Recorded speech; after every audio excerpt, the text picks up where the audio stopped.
ইংরেজি শব্দ THE এর উচ্চারণ দা, দি।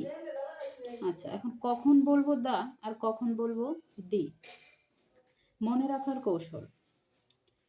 এই ইংরেজি THE এর উচ্চারণ দা হবে নাকি দি হবে সেটা মনে রাখার জন্যে আমাদের সহজ একটি উপায় হচ্ছে দাদির সিবি। এই কথাটুকু মনে রাখলেই আমরা সহজেই উচ্চারণটা মনে করতে পারবো দা হবে নাকি দি হবে। তাহলে দা, দি, সিভি। এখানে সিতে হচ্ছে কনসোনেন্ট আর ভিতে হচ্ছে ভাওয়েল।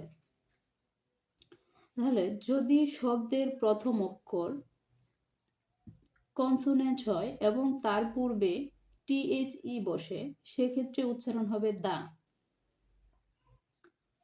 যদি শব্দের প্রথম অক্ষর কনসোনেন্ট হয় এবং তার পূর্বে THE বসে, তখন উচ্চারণ হবে কি দা।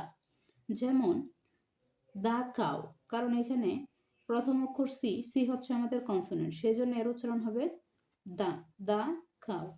দা পেন, পি আমাদের কি কনসোনেন্ট, সেজন্য এর উচ্চারণ হবে দা। তাহলে কি পড়বো আমরা? The cow, the pen. আচ্ছা, আবার যখন শব্দের প্রথম অক্ষর ভাওয়েল হবে তখন আমরা পড়ব দি। যেমন দি এন্ড, দি ইক, কারণ এখানে এ হচ্ছে আমাদের ভাওয়েল আর ই হচ্ছে আমাদের ভাওয়েল। এই ভাওয়েলের জন্য আমরা কি পড়ব? দি। দি এন্ড, দি খাও, সরি, দি ইক ইত্যাদি। ধন্যবাদ সবাইকে।